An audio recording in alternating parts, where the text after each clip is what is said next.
Dragi gledalci, lepo pozdravljeni v novi izdaji oddaj na YouTubu oddelka za zgodovino. Danes snemamo v Beogradu, naš sogovornik pa je direktor Arhiva Jugoslavije Milan Terzić. Pozdravljeni. Danas smo u zgradi Arhiva Jugoslavije u Beogradu, ali zgrada je starija nego što je starija institucija Arhiva Jugoslavije. Šta je u biti bilo u toj zgradi? Kad je ta zgrada izgrađena? Vidimo neka lepa, stara zgrada. Čak je sad igrala u filmu. Mislim, bila je dio filma. Ako neki nisu gledali, da ih podsjetnemo, to je film Čuvari formule. Dakle, otkad ova zgrada? Već sem Čuvara formule ovdje i Kusturica snimao Podzemlje. Snimao je i Šotra, film o kralju Aleksandru.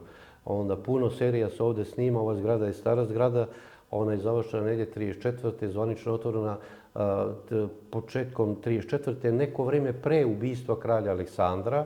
Arhitekta je Vojin Petrović i ovo je bio internat srednjih škola kao zadužbina kralja Aleksandra. I znači plan je bio da ovdje bude internat. Naša izložbena sala je bila velika menza, čak zgrada je za ono vrijeme imala i bazen za njene učenike, a ovdje preko puta je zgrada vojne gimnazije gdje su išli na nastavu. Vodilo se zaista računa, pa tako recimo da se ne bi osjetio miris hrane, tamo gdje je bila znači menza, tu se nije spremalo, nego je postojao lift, pa se hrana donosila da se ne bi osjetio taj miris.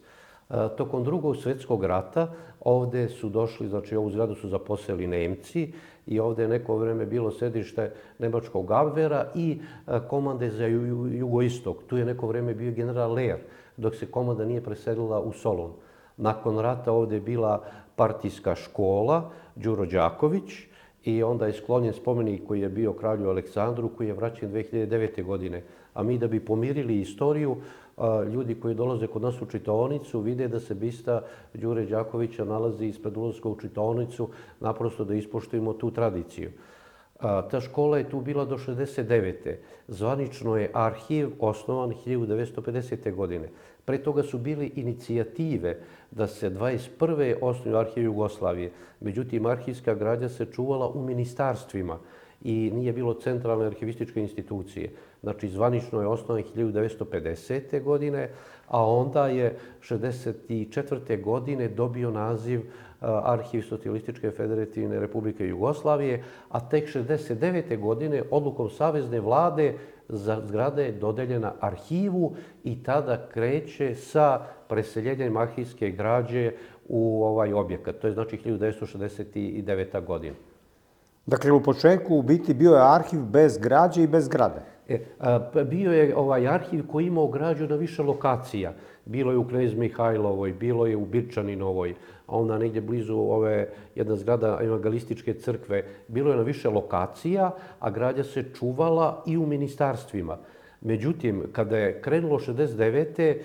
ta građa je sukcesivno ovdje prebacivana. Recimo, fond emigrantske vlade koji je donet iz Londona, onda je donet jedan deo ovdje, jedan je bilo u arhivu Ministarstva spoljnih poslova, a jedan deo u Vojnom arhivu. Isto tako, recimo, građa Ministarstva spoljnih poslova Kraljevine Jugoslavije do 1945. je bilo u arhivu Ministarstva spoljnih poslova. Negdje 90. godina ona je preseljena ovdje, tako da se kod nas nalazi i građa Ministarstva spoljnih poslova Kraljevine Jugoslavije od 18. do 45. I kod nas su sve ta građa vezano za ministarstvo i za izveštaje poslanstava. Isto tako mi smo sad u nekim razgovorima, to je trebalo da bude kod nas da preuzmemo, to je nekih 4 dužnih kilometara arhivske građe Ministarstva spoljnih poslova od 45. do 90. Time bi se to kompletiralo.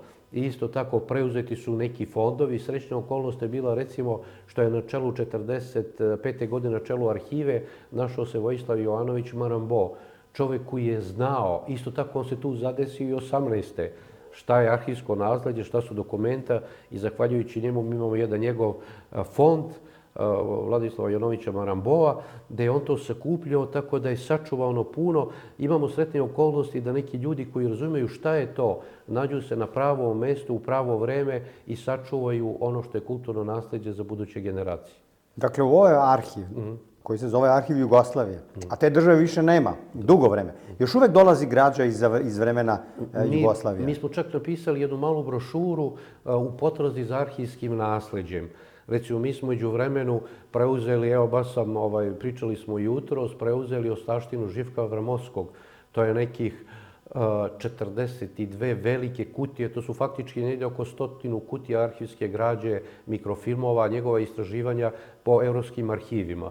Preuzeli smo neki 250 metara carina Socijalističke federativne republike Jugoslavije. Preuzeli smo kancelariju Ordena, treba da preuzmemo građu JAT-a, također treba da preuzmemo građu Aerokluba.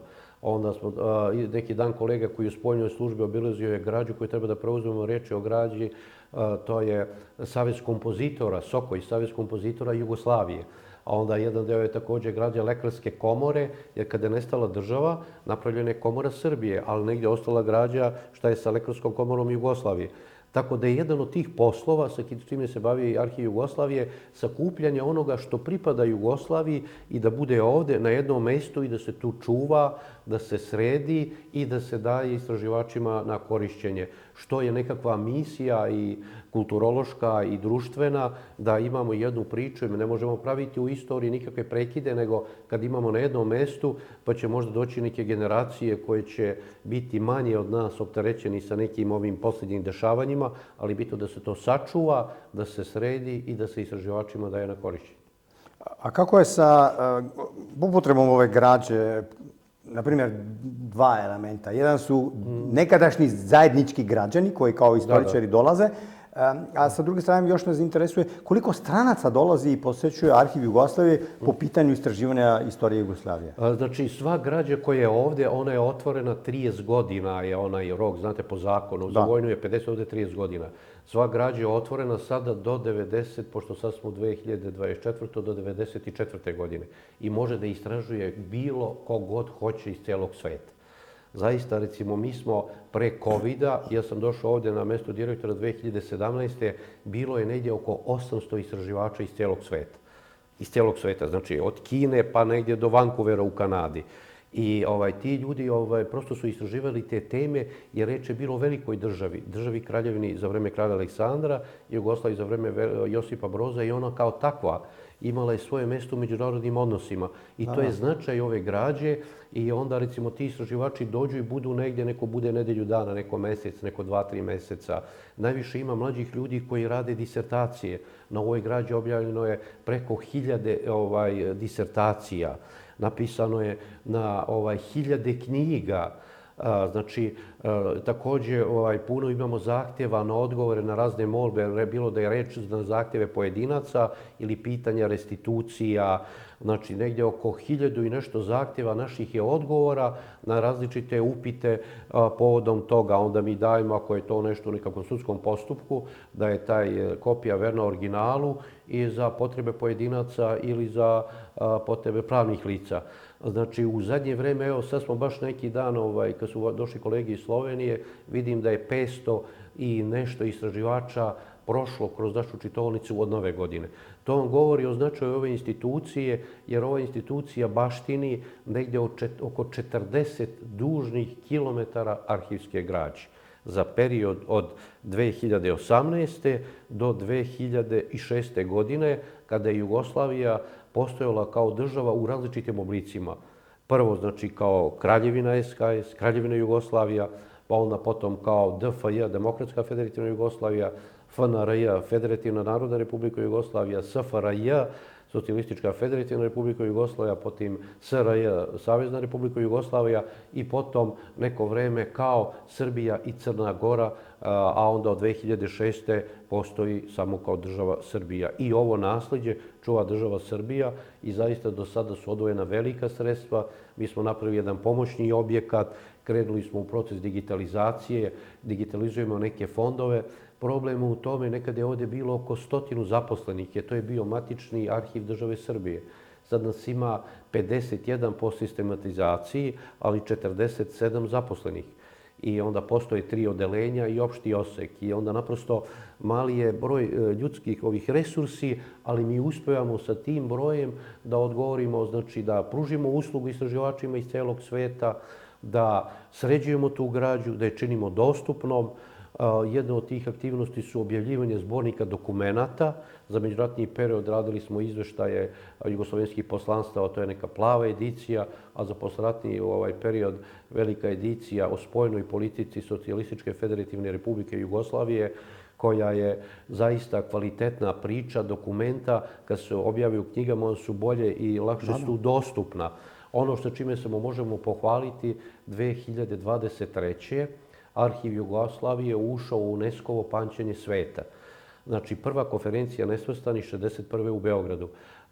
Za tu UNESCO-ovo pamćenje aplicirao je Anri, Državni arhiv Indonezije. On je bio nominator, a konominatori smo bili, znači, mi, Arhiv Jugoslavije, Arhiv Egipta, Indije i Alžira, i ušli smo naprosto, to nema nikakve veze sa ideologijom, reče o idejama mira u svetu. Kao što vidimo, mir je uvek nasušna potreba. To su civilizacijske tekovine, borba za mir, za demokratiju, protiv kolonijalizma, i zaista smo ponosni na to što smo ušli u UNESCO pamćenje sveta, jer smo prosto prepoznatljivi kao institucija i jedno mesto na mapi svetske arhivistike gdje ljudi dolaze i istražuju, i zaista nastojimo da budemo dobri domaćini, da svakome pružimo kvalitetnu uslugu, jer znamo da je istorija vrenje svesti generacije istoričara, i istorijski posao je kolektivni posao.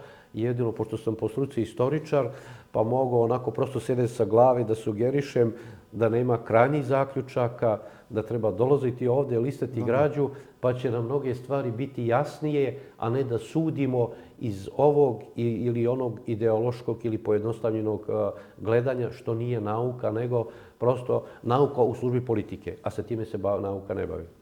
Pomenuli ste sukcesiju i politiku, pa ćemo sad možda za kraj i restituciju.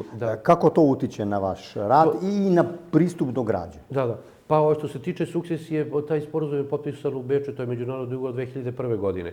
I onda principijalno ne mogu se cepati fondovi, to je prosto arhivistički neki stavovi fondovi, ali smo stava da svu građu treba, to je najbolji način, digitalizovati i kao digitalne kopije podeliti državama sukcesorima bivše Jugoslavije. Mi smo pokušavali kroz različite fondove, evropske, prvo od norveških, onda briselskih, nismo uspeli ništa da od tih dobijemo neka novčana sredstva, ali mi digitalizujemo na osnovu ovih novca i fondova Republike Srbije. Digitalizovali smo recimo fondove Ministarstva unutrašnjih poslova 1841. Dvor, to je veliki fond koji ima oko 550 arhivskih kutija, Dvor Kraljevine Jugoslavije 1841. Kancelariju maršala Jugoslavije 43-53. I to je građa koja se može gledati u digitalnoj formi. Kada je reč o istraživačima po pitanjima sukcesije, arhiva recimo najviše dolaze ko naše kolege iz arhiva Slovenije. Mi imamo posebnu prostoriju da im damo recimo prostor poseban gdje oni dođu i mogu da listaju svu građu, nastavimo da budemo dobri domaćini, pa čak jer prosto nemamo fizičkih mogućnosti, dajemo po 4 kutije i mi izlazimo u susret da damo više, jer znamo šta znači kad dođe neko, da budete u kratko vreme pa da mu izađemo u susret, da ima kvalitetnije uslove za istraživanja. Što se tiče kolega sa fakulteta i instituta iz bivših republika, oni su naši stalni gosti u čitaonicu i onda zaista u čitaonici zaista tu postoji jedna korektna saradnja i koliko ja znam uvijek postoji jedna lepa priča da su svi istraživači ovdje lepo dočekani i to je bila prije. Do mog dolaska ja sam to nasledio i to će ostati tako i kad ja ne budem tu, to je naprosto istraživačima treba pružiti uslugu jer oni rade za neko zajedničko dobro, da mi neke stvari bolje spoznamo, jer ako bolje spoznamo neke stvari, bolje ćemo se razumeti nego ako nemamo nikakvu komunikaciju i ostanemo u nekim začaranim krugovima gdje ne slušamo jedni druge. Istorije, slušanje različitih stavova, različitih gledišta, niko u ovoj struci nije stavio tačku, što više radimo, tek vidimo koliko malo znamo i koliko je to daleko. Naprosto kao istoričar uzet ću za sebi pravo da nešto ukratko komentarišem. Imamo dosta kolega, sad je mogućnost ovih medija toliko prisutna, svi se javljaju, pričaju. I kada je bio dan arhiva, ja sam komentarisao da najviše se pojavljuju po televiziji kolege kojih nema u čitaonici. Hteo sam da kažu da je to suština priče, dolaziti ovde, istraživati i videti kakva je ta država bila. Plašim se, neću da sudim, daleko od toga da sudim, da su ovu državu po meni pravili neki veliki, pitam se da li su je rušili neki mali ljudi. Jedan pametan čovjek je rekao, možda postoji jedna izreka u srpskom narodu, ja ću je parafrazirati, imadosmo, neznadosmo, izgubismo, saznadosmo. Suština je ne suditi, dolaziti ovde, listati građu i onda ćemo vidjeti gde smo i šta smo. Ništa nije ovde ni crno ni belo, pogotovo na Balkanu, ili kako je rekao Antoni Id, ministar spoljnih poslova Velike Britanije, na Balkanu ništa nije ni crno ni belo, siva je uobičajena balkanska boja. I još jedan detalj koga sam se setio, čini mi se da su početkom ovog veka, kada je stvarana ova država, veliki ljudi živeli u malim kućama. A možda sada neki mali ljudi žive u nekim velikim kućama. Govorim u mentalnom, vizionarskom smislu, međutim promenjene su vremena, drugačije okolnosti, geopolitička situacija, ali suština je da mi čuvamo ovo, da ga sredimo kako treba, da sa stanovišta sukcesije sve digitalizujemo, podijemo digitalne kopije. To je prosto praktična stvar da ljudi iz Ljubljane, iz Zagreba, Skoplja, Podgorice, Sarajeva ne moraju dolaziti u arhiv Jugoslavije ako imaju digitalne kopije. Na taj način mi ćemo bolje saznavati tu građu i šta tu ima. Hvala za vaše odgovore. Pa, ne znam je li sam nešto trebao još da... Možda u vezi Sloveniji vrlo je značajna ta priča, jer prosto Slovenija se našla prvi put kao neka celovita priča u kraljevini Jugoslaviji. I eto, jedan detalj je dosta i važan. Beograd je prosto i ministar prosvete Ljubo Davidović i kralj Aleksandar su 1919. osnovali Ljubljanski univerzitet. Znači, postoje neka najbolja namera da se svima omogući u toj državi da imaju nekakvu svoju razvojnu perspektivu po pitanju drugih stvari i znači obrazovanja, izgradnje. Međutim, trusno balkansko područje je uticalo na to da smo imali jedan period od Drugog svjetskog rata, pa taj veliki prelom koji se desio, a onda taj jedan ideološki pristup, a onda 90. godina prosto promenjene okolnosti, kraj nekog hladnog rata, Jugoslavija tu nije imala, prosto nije bilo čini mi se političke volje da se neke stvari postave na drugačijim osnovama, pa da sačuvamo to ili da se na neki drugačiji način dogovorimo, a ne načinom kako je to ispalo. Međutim, ne možemo se vraćati unazad, tu smo gde jesmo, ali je bitno da vidimo i da ne sudimo na osnovu pojednostavljenih stavova, nego na osnovu nauke šta je ovo, da bismo prosto raskrčili neke zdrave puteve prema nečemu gdje treba ići.